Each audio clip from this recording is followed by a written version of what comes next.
My name is Carol Thompson, I'm 62 years old, and my own daughter used her wedding reception, the one I secretly paid for, to publicly humiliate me in front of 200 people.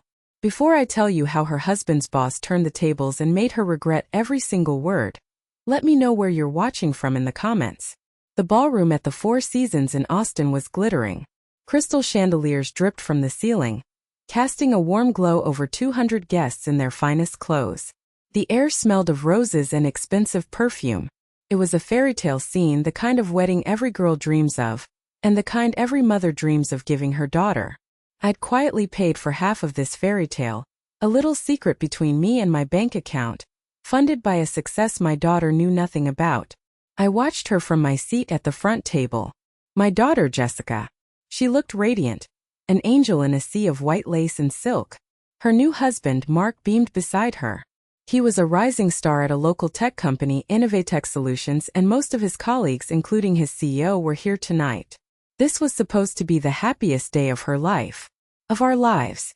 The clinking of a glass drew my attention, and I saw Jessica walk to the microphone, her smile wide and bright. My heart swelled with a familiar, aching pride. She was about to give a speech. I expected the usual thanks to the guests for coming, to her new in-laws, and maybe, just maybe, a sweet word for her old mom. Then she opened her mouth, and the fairy tale shattered. "I want to talk about my mom for a second," she began, her voice dripping with a sweetness that felt wrong. It was the kind of tone you use when you're about to say something you think is clever, but everyone else knows is cruel. A few guests smiled encouragingly. "She's going through what I guess you'd call a pathetic late-life crisis." A few chuckles rippled through the room. I felt them like a cold breeze. I kept my smile in place, my posture perfect. Mark, my new son-in-law, chuckled along, shaking his head with fond amusement. "After Dad passed and after her job situation changed," she continued, emphasizing the words as if they were a tragedy, "she decided she needed a project. So she's trying to start this little business." Jessica actually made air quotes with her fingers. This time the laughter grew louder. It wasn't just a few chuckles, it was a wave of condescending amusement. I felt a hot flash crawl up my neck. I pasted a smile on my face, the kind of smile you wear when you're dying inside, the kind that feels like it's carved from stone. My eyes scanned the room. I saw Mark's colleagues from Innovatech, all these sharp, successful young people in tech, laughing at the sad old woman playing entrepreneur. "We keep telling her she should probably just relax, maybe take up gardening," Jessica went on, warming to her subject. "But she's really committed to this whole CEO fantasy. It's cute." Cute. That one word felt like a slap. After 35 years of running an office, of managing budgets bigger than Mark's annual salary, of raising her on my own after her father passed, my ambition was cute. I could feel their eyes on me, pity from some, amusement from others. Each laugh felt like a tiny stone being thrown at me. I wanted to shrink, to disappear under the pristine white tablecloth. But I couldn't. I was the mother of the bride. I had to sit there and take it. The worst part was Jessica's face. She wasn't being malicious in her own mind. She genuinely believed she was being charming and funny, sharing a quirky family anecdote. She had no idea her words were daggers. She was basking in the spotlight, completely oblivious to the public flogging she was giving me. "But we all support Mom's hobby, don't we?" she finished, raising her champagne flute in a mock toast to me. "It's just so important for her to have something to do, to keep her busy." She smiled benevolently, as if she'd just paid me a compliment. The room erupted in a mix of laughter and patronizing applause. They were clapping for my public humiliation, clapping for the pathetic, delusional old woman who didn't know her place. I just sat there, the applause ringing in my ears. The smile was frozen on my face, a brittle mask that felt like it could crack at any moment. This wasn't just an insult. It was a public execution of my dignity, carried out by my own daughter. I looked across the room at her new husband's boss, a man named David Chun, who was watching the whole thing with a polite, unreadable expression. They all thought they knew my story, the poor lost widow with her sad little hobby. They were laughing at the woman I was pretending to be. What none of them knew, especially not my daughter, was that the joke was actually on them. I took a slow, deliberate sip of my water, my hand perfectly steady. They had just lit the fuse. To understand the woman sitting at that table, smiling through daggers, you have to understand the woman I was 3 years ago. At 59, my world had evaporated. It happened in 2 swift, brutal blows. First, my husband, Tom, died. A massive heart attack on a Tuesday morning. Gone before the paramedics even arrived. We'd been married for 38 years. The silence in our modest Austin home became a physical presence, a suffocating weight on my chest. For months I just drifted, a ghost in my own life. I'd find myself making 2 cups of coffee in the morning out of habit, only to pour one down the drain, the lump in my throat so tight I could barely swallow. The second blow came 6 months later. I'd worked as the office manager for the same small law firm for my entire adult life. I wasn't a lawyer, but I was the engine that made the place run. I handled the payroll, the client billing, the scheduling, everything. I knew that place better than the founding partners did. Then they brought in a consultant, a slick young man with a PowerPoint presentation who used words like synergy and optimization.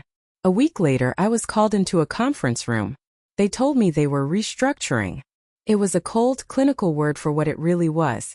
They were firing a 60-year-old woman who'd given them her life, so they could hire someone younger, someone they could pay half my salary. There was no real inheritance from Tom to fall back on.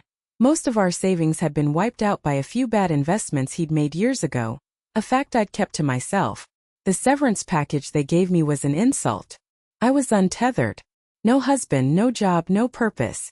My daughter, Jessica, and her then-fiancé, Mark, would visit, their faces etched with a kind of worried pity that felt worse than anger. They'd bring groceries and speak to me in slow, careful tones, as if I were a fragile piece of glass. "Mom, maybe we should look at some of those nice retirement communities," Jessica suggested one afternoon, her voice gentle. "They have activities. You'd be around people your own age.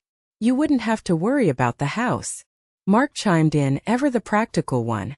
"It makes financial sense, Carol. You could sell the house, live off the equity. No more stress." I looked at their earnest, concerned faces. They weren't being cruel, not intentionally. But what I heard wasn't care. It was a life sentence. They were gently, lovingly trying to shuffle me off to a waiting room for the end of my life. They saw my future as a slow, managed decline. They saw a woman whose best years were over, whose only remaining function was to grow old quietly and not be a burden. The thought of it filled me with a quiet, cold horror. Was this it? Was this all that was left? To fade away in a beige apartment, playing bingo and waiting for my daughter's weekly phone call? For a while I almost believed them. I spent my days in a fog of grief and uselessness, the television droning on in the background, the hours blurring together. The woman who could manage a dozen attorneys and millions in billing was gone, replaced by someone who could barely summon the energy to get dressed. But then one rainy Tuesday night, I was in the attic finally sorting through Tom's old boxes. The grief was still there, a constant ache, but it was accompanied by a new, gnawing feeling, desperation. The severance money was running out. I couldn't keep living like this. In the bottom of a dusty file box, beneath old tax returns and forgotten warranties, I found a set of faded manila folders. They were records of his failed investments, the ones that had cost us our nest egg. A string of small tech startups he'd believed in, all of which had gone under. I sat there on the dusty floor, reading through the business plans, the financial projections, the postmortems written by bankruptcy lawyers. Most people would have just seen a record of failure, a list of bad decisions. But as I read, something else began to take shape in my mind. I wasn't seeing the failures. I was seeing the patterns. I saw why they failed. Poor cash flow management, inefficient operations, great ideas, terrible execution. These were all problems I had spent 35 years solving, just on a smaller scale. A spark ignited in the cold, dead center of my chest. It was a tiny, flickering thing, but it was warm. Everyone saw me as a victim of circumstance, a poor widow to be pitied. What they didn't see was the flicker of an idea so audacious it terrified me. It was a long shot, a crazy plan born from grief and desperation. But as I stared at the numbers, I realized my late husband hadn't just left me with debt. He'd left me a blueprint. That night in the attic changed everything. The next morning, I woke up before dawn for the first time in a year. The fog in my head had started to clear, replaced by a sharp, focused energy I thought I'd lost forever. I took the last of my savings, the money Jessica and Mark thought I should be using for a down payment on a retirement condo, and I incorporated. I called my new venture CT Legacy Holdings. It was a nod to my name, Carol Thompson, but vague enough to be anonymous. Professional. Quiet. Just like me. My plan was simple, at least on paper. I started small, offering my services as an efficiency consultant to local businesses. I helped a struggling bakery streamline its inventory, a small marketing firm reorganize its billing system. I was good at it, and my reputation grew by word of mouth. But this was just the beginning. The real goal was what I'd learned from Tom's files. I spent my nights and weekends becoming an expert on the Austin tech scene. I read everything: industry reports, financial news, tech blogs. I learned the language of venture capital and acquisitions. I used my consulting fees to make my first move. It was a small software company on the verge of collapse, one that reminded me of the failures in Tom's folders. The owners were brilliant programmers but terrible businessmen. I went to them not as a consultant but as an investor. I didn't just offer money. I offered a plan. I bought a majority stake for a price that was frankly a steal. I rolled up my sleeves and went to work. I restructured their debt, renegotiated their contracts, and cut wasteful spending. I implemented the same operational discipline I'd used for decades at the law firm. 6 months later, the company wasn't just stable. It was profitable. A year after that, a larger corporation acquired it, and my initial investment paid off tenfold. That was the formula. I repeated it again and again. I'd find a company with a great product but a fatal operational flaw, acquire it quietly through CT Legacy Holdings, fix the engine, and then either hold it as a profitable asset or sell it. In 2 years, I acquired 5 companies. I was working harder than I ever had in my life, driven by a quiet, burning need to prove everyone, especially my own daughter, wrong. I was making more money than I'd ever dreamed of, but my lifestyle didn't change. I kept my small house, drove my 10-year-old Honda, and wore the same simple clothes.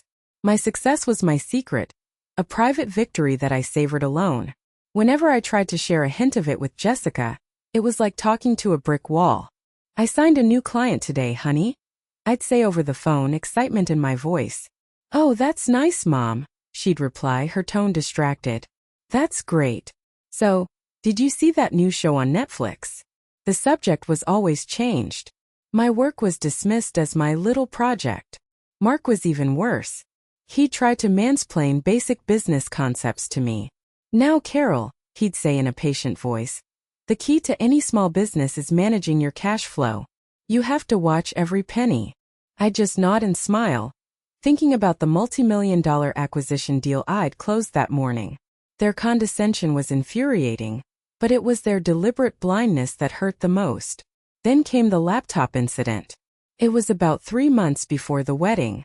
Jessica and Mark came over for dinner, and Jessica put on her sweetest smile. "Mom, our old laptop is so slow, and we have so much wedding planning to do.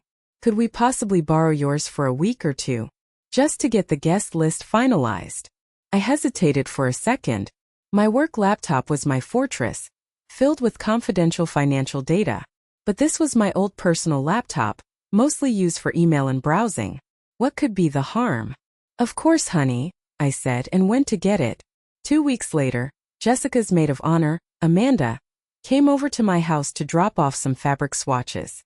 While she was there, her phone rang. It was Jessica. Amanda put it on speaker, not realizing I was in the next room. I heard my daughter's voice clear as day. "Did you find anything else?" Jessica asked. "No," Amanda replied. "Just what you said. I looked through her emails like you asked. A bunch of stuff about urgent restructuring and asset liquidation. It sounds really bad, Jess. It looks like her little business is totally broke." My blood ran cold. I stood frozen in the hallway, listening to my daughter and her best friend discuss the evidence they thought they'd gathered against me. "I know," Jessica said with a sigh that was pure performance. "It's so sad. That's why we have to do this. The roast at the wedding isn't just a joke. It's an intervention. We have to make her see that this fantasy is over so she can face reality. It's for her own good." I leaned against the wall, my hand over my mouth to stifle a gasp.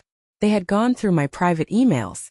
They had seen the subject lines from my work communications and, with their breathtaking ignorance, had completely misinterpreted them. The asset liquidation wasn't me selling off my belongings. It was part of the strategy for a company I just acquired. The urgent restructuring was me reorganizing a new subsidiary to make it profitable. She thought she had uncovered my failure. The truth was, she had only uncovered her own cruel, deceitful nature. And she was about to announce it to the world, thinking it was a joke. In the weeks leading up to the wedding, the air was thick with a toxic sweetness.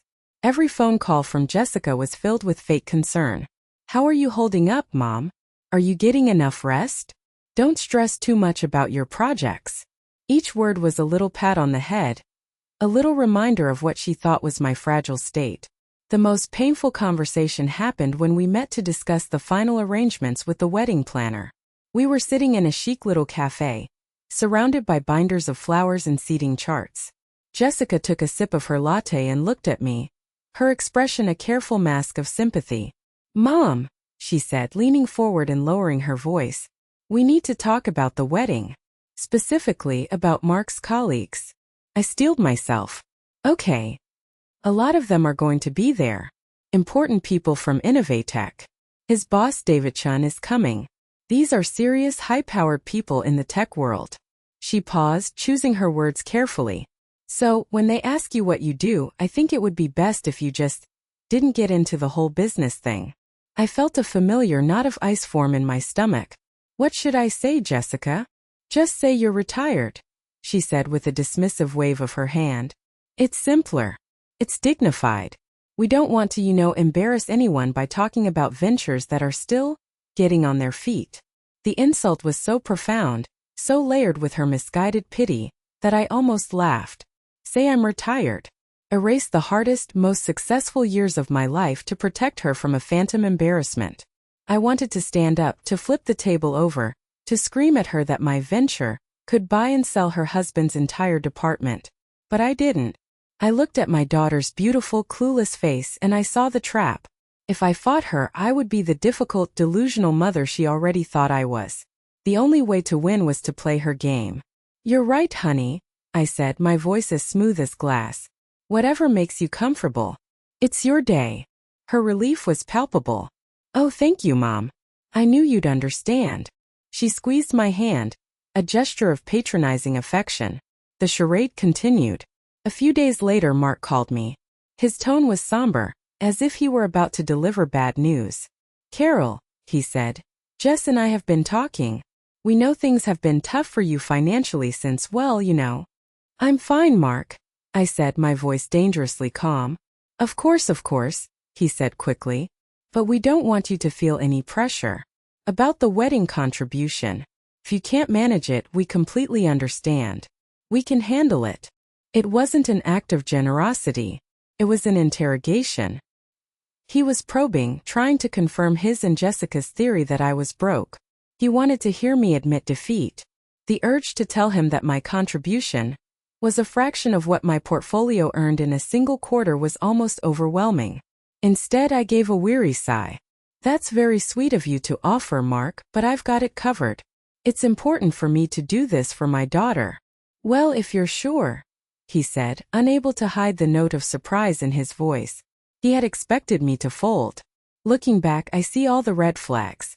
And before I tell you how it all came crashing down at the reception, I need you to understand that every condescending smile, every patronizing question, was a piece of kindling. They were building my funeral pyre, convinced they were doing me a favor by burning down my delusions. They just didn't know I was the one who was going to light it. The week of the wedding, I made the final payment to the venue. The wire transfer left my account without a ripple. It was more than Mark's salary for an entire year. As I got the confirmation email, I felt a strange sense of calm. The money was a gift given freely. But my silence? That was a weapon. And in a few short days, I was going to let them walk right into it. The wedding day arrived, a perfect, sun-drenched Saturday in Austin. The ceremony was beautiful, held in a lush garden under a canopy of ancient oak trees. As I watched Jessica say her vows, tears welled in my eyes. They were genuine tears.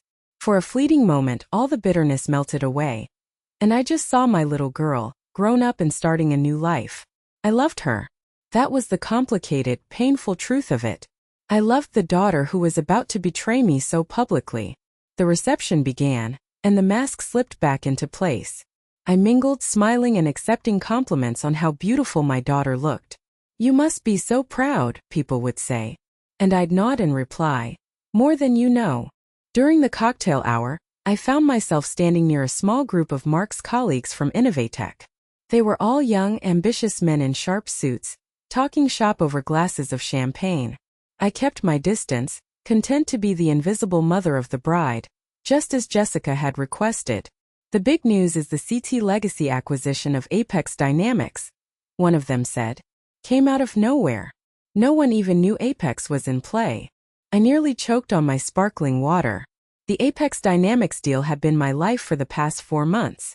It was my biggest, most complex acquisition to date, a deal that had put CT Legacy Holdings on the map in the national tech scene.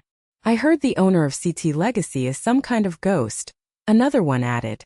"No interviews, no pictures. Just a name on a letterhead, C. L. Thompson. Probably some old money eccentric from back east. Whoever he is, he's a shark," the first one countered. "They say he gutted their executive board on day one. Total restructuring." I stood there listening to them speculate about me, about the man who was a ghost, a shark. I could have stepped forward. I could have corrected them, told them that he was a 62-year-old widow standing 6 feet away, and that the gutting of the board was the removal of 3 incompetent vice presidents who were running the company into the ground. The words were on the tip of my tongue, but I held them back. Not yet. The timing wasn't right. I just smiled politely when one of them glanced my way, and I moved on. I found my seat at the main table. Dinner was served, the wine flowed, and the speeches began. The best man told a few funny stories about Mark. And then Jessica's maid of honor, Amanda, the one whose phone call I'd overheard, stood up. Her face was aglow with champagne and self-satisfaction.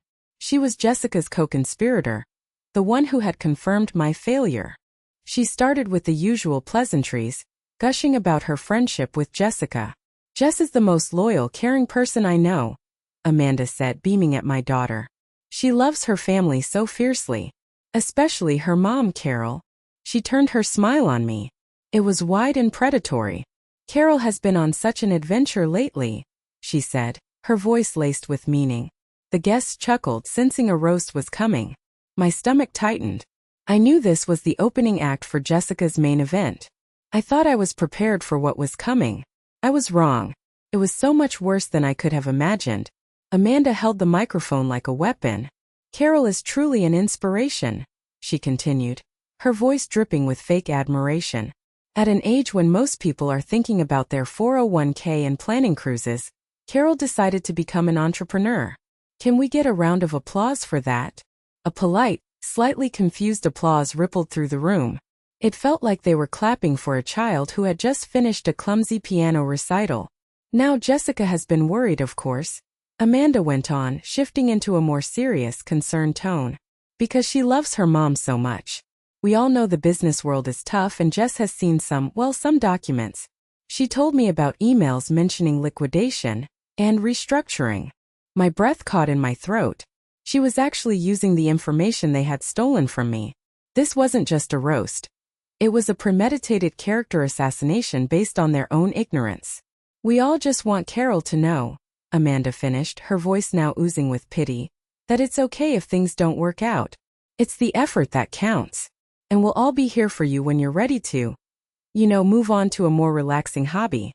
Like knitting." The room exploded in laughter. It was louder this time, more confident. Amanda had given them permission to see me as a joke. I sat there, my smile cemented in place, my blood turning to ice. I glanced at Jessica. She was laughing harder than anyone, nodding in agreement, tears of mirth in her eyes. This was her plan, executed perfectly by her loyal friend. Amanda sat down to a round of applause, and Jessica immediately stood up, taking the microphone from her. The room quieted down, eager for the main event. This was the moment I had been dreading, the public humiliation my own daughter had orchestrated for my own good. "Thanks, Amanda," Jessica said, wiping a tear of laughter from her eye. "She's right. My mom has been on a journey. She looked directly at me, her eyes full of what she thought was loving concern. I'm so proud of her for trying. But I think it's important to be realistic. Some dreams just have an expiration date. Another wave of laughter. I felt Mark's hand on my shoulder, giving it a condescending squeeze as if to say, just take it, it's for the best. She's poured everything into this venture of hers, Jessica said, her voice full of faux pathos. We've all seen how hard she's worked. But based on what we know, it seems like she's facing some pretty serious headwinds. Some might even say it's a failing business. This was it. The public declaration of my failure, based on her snooping. She was using her wedding speech to paint me as a pathetic, incompetent old woman who was losing everything. But you know what? Jessica said, her voice brightening as she went in for the kill. It doesn't matter. It doesn't matter if the business fails. It doesn't matter if she's poured all of Dad's inheritance into a lost cause. A lie. There was no inheritance. But it made the story so much more tragic, didn't it? What matters is that she tried. And we love her no matter how delusional her ambitions are. The room erupted. It was the biggest laugh of the night. People were shaking their heads, slapping the table. I saw David Chun, Mark's CEO, smiling politely, though his eyes seemed a bit distant. I felt completely hollowed out. She hadn't just mocked me. She had crafted a narrative of my failure and broadcast it to everyone who mattered in her new life. She raised her glass. So let's toast to my mom, Carol, the bravest, most adorably clueless entrepreneur I know. The applause washed over me, a deafening wave of mockery. I felt 200 pairs of eyes on me, judging the pathetic old woman who didn't know when to quit.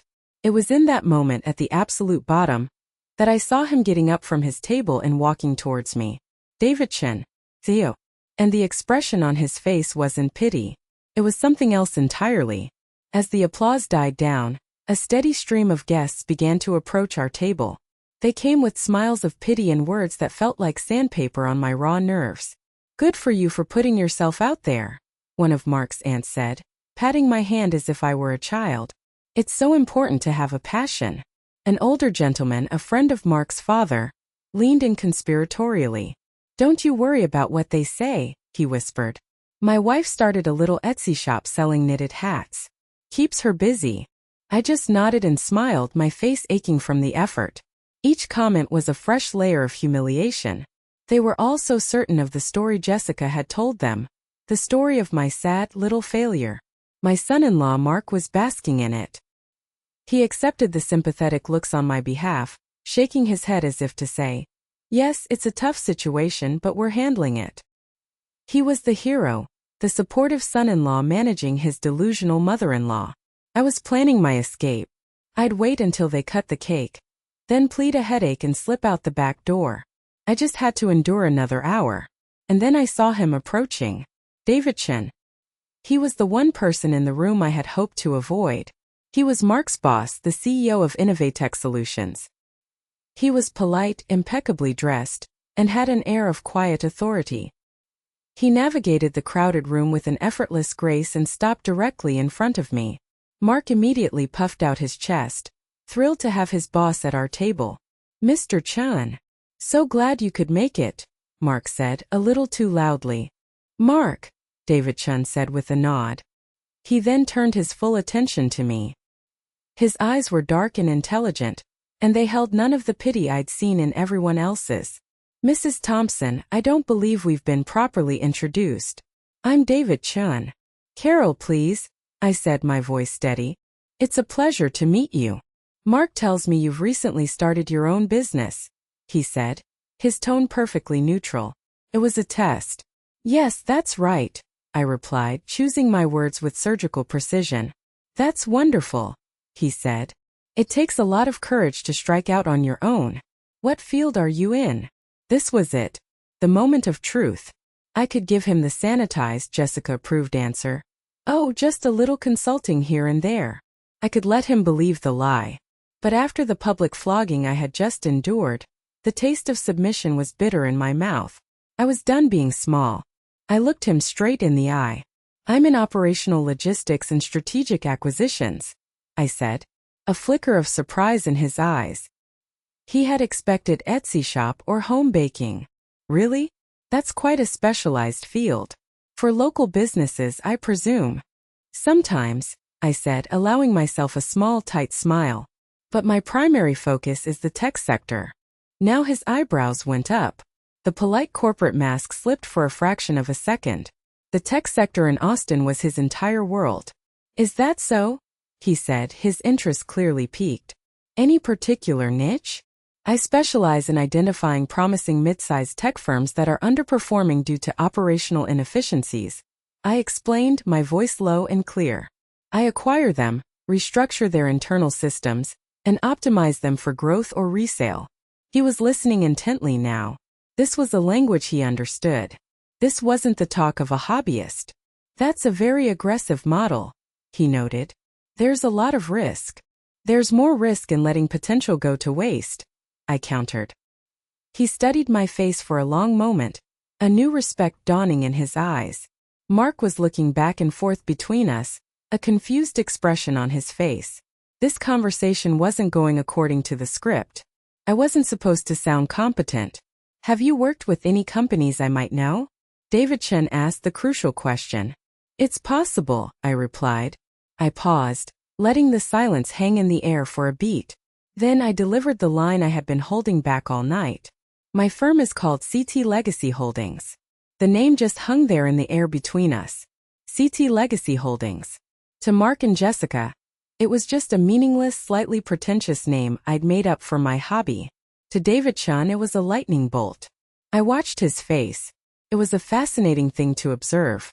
It wasn't a sudden dramatic shock. It was a slow dawning horror, like watching the tide go out to reveal something monstrous on the seabed. First, his polite smile froze. Then a flicker of recognition, a deep furrow appearing between his brows as his brain raced to connect the dots. I could almost hear the gears turning. CT Legacy Holdings. The name had been all over the financial news in his world for the last 6 months. They were the mysterious, aggressive new player in the Austin tech scene. The Ghost, as his own employees had called them. The firm that had just acquired Apex Dynamics in a stunningly swift and decisive move. His eyes widened slightly. He looked from my face to the company name on his mental Rolodex and back again. The polite corporate veneer was melting away, replaced by raw, unfiltered disbelief. CT Legacy, he said, his voice a half-whisper. They're the ones who just bought Apex. Yes, I said quietly. The deal was led by their founder, he continued, almost talking to himself now, his eyes unfocused. The board at Innovatech has been trying to get a meeting with them for months, but no one can get past their lawyers. The owner is famously private. I just waited. I didn't need to say anything else. He finally looked at me, truly looked at me, and the last piece of the puzzle clicked into place. His face went pale. I'm not exaggerating. The color literally drained from his face, leaving it a pasty, sickly white. The owner, he stammered, his voice cracking slightly. The paperwork just lists a name. C. L. Thompson. He stared at me, his eyes wide with a terrifying understanding. Carol. L. Thompson. He swallowed hard. Oh my God. He took a half step back, as if the space between us had suddenly become electrically charged. You're her. The question was a whisper, filled with a mixture of awe and absolute terror. The terror of a man who has just realized he has spent the last hour watching his own employees, his own star subordinate, and that subordinate's entire family, publicly mock and humiliate one of the most powerful and ruthless new players in his industry. The terror of a man who realized that the sad old woman at the table was, for all intents and purposes, a titan who could crush his entire company without a second thought. I confirmed, my voice still quiet, but now it held a weight it didn't have before. He looked around the room at the laughing guests, at the condescending faces, and a look of profound, sickening horror settled upon him. He understood the catastrophic social and professional crime that had just been committed. He looked at Jessica, my beautiful, cruel daughter, who was now laughing with her maid of honor about the roast. He looked at Mark, who was preening under the praise of his friends. Then he looked back at me. They have no idea, do they? He whispered, his voice shaking. None of them have any idea who you are. Before I could answer, A loud, condescending voice cut through the air, shattering the tense bubble around our conversation. Well, well. Hope my boss isn't boring you to death, Mom.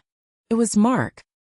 He was strolling towards us, a champagne flute in his hand and a smug, self-satisfied grin on his face. He had seen the intense conversation and in his arrogance, had completely misinterpreted it. He thought his boss was just being polite to his pathetic mother-in-law. He was coming to rescue him. Mark swaggered over to our table, the picture of a man who thought he was on top of the world. He slung a casual arm around the back of my chair, his knuckles brushing against my shoulder. The gesture was meant to look protective, but it felt possessive and deeply patronizing. Everything all right here, David? Mark asked his boss, using his first name with an easy familiarity that made my skin crawl. My mother-in-law can get a little chatty about her projects. David Chun stared at Mark as if he had just grown a second head. He looked like a man who had just witnessed someone cheerfully walking into a spinning propeller. He opened his mouth, then closed it, seemingly at a total loss for words. We were just having a very enlightening conversation, David finally managed to say, his voice strained. I'll bet, Mark chuckled, then leaned down towards me. Don't bore the man to death with talk about your consulting thing, Mom.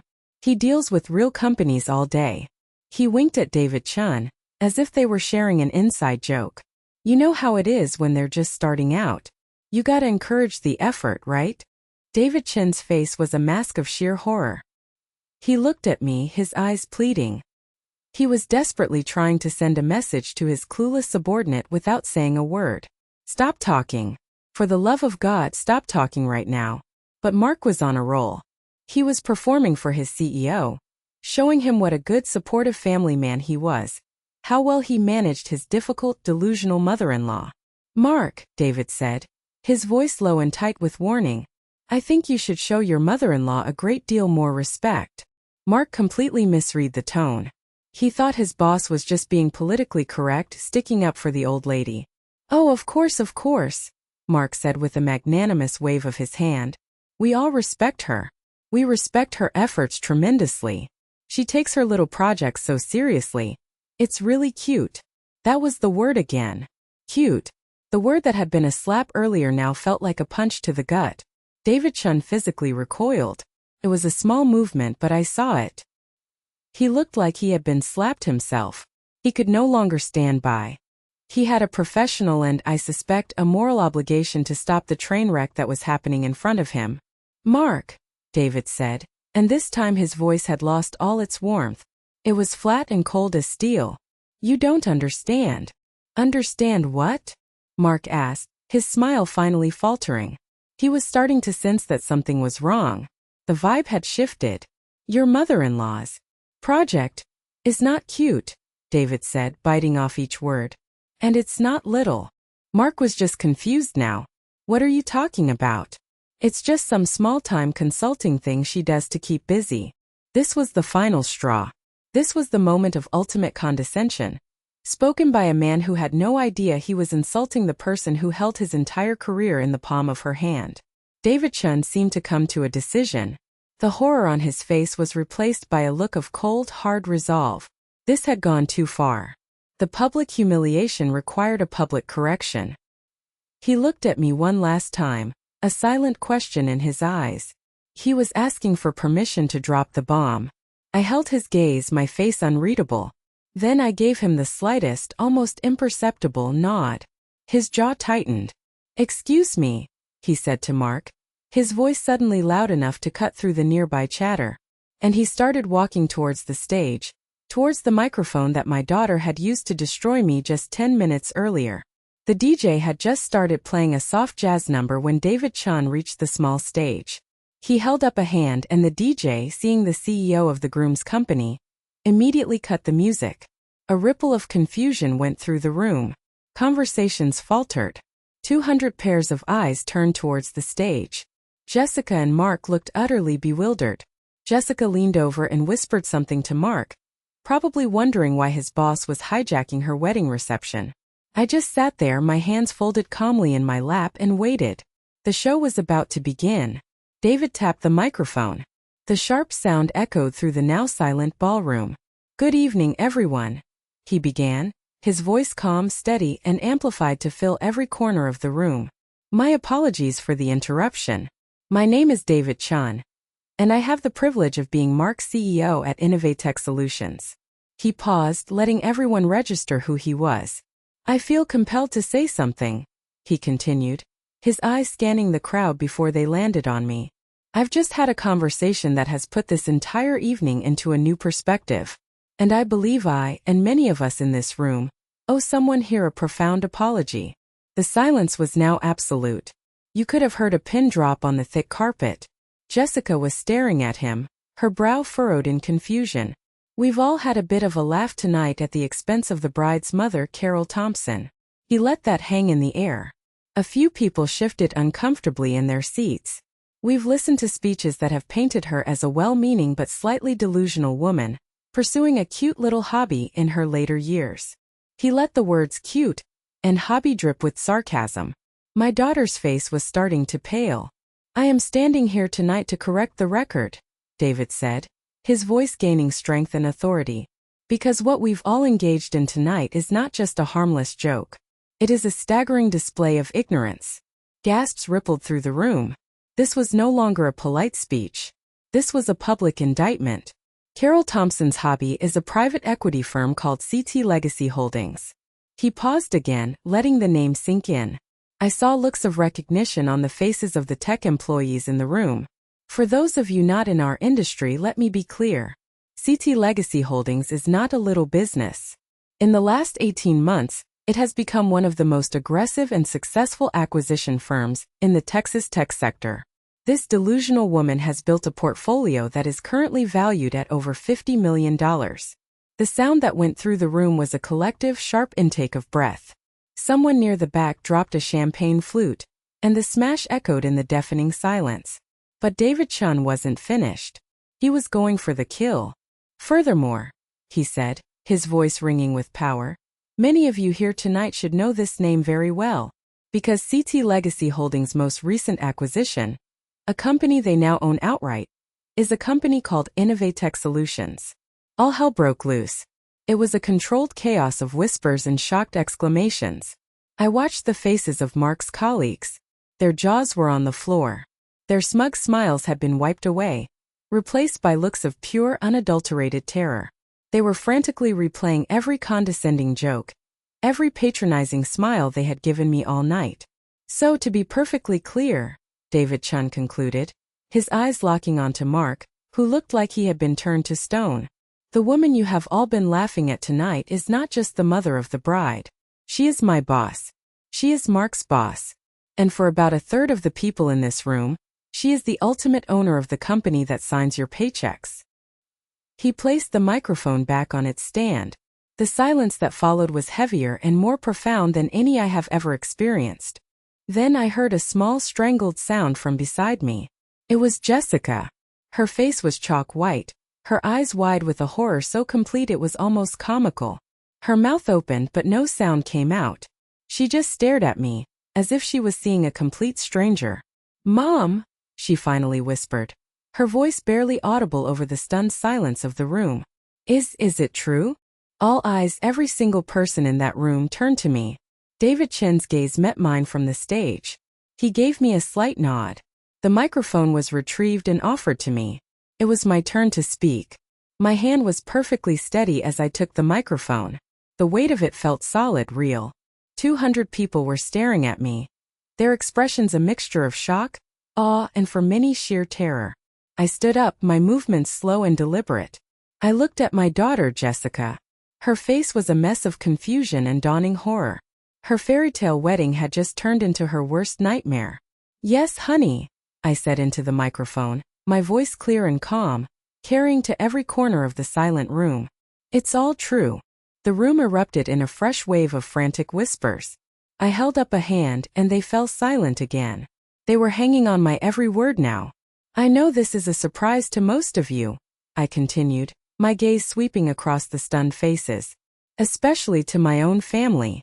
I've kept a low profile by choice. I've always believed that your work should speak for itself. You don't need to shout about your accomplishments when the results are plain to see." I turned my eyes back to Jessica. You asked me not to talk about my little business tonight, and I respected your wishes. You were worried I would embarrass you. I let that sentence hang in the air, its irony now painfully clear to everyone. But Mom, Jessica stammered, finding her voice. It was small and trembling. You never told me. You let me believe. Let you believe what, Jessica? I asked, my voice still gentle, but with an edge of steel she had never heard before. That I was incapable? That a 62-year-old woman couldn't possibly build something real?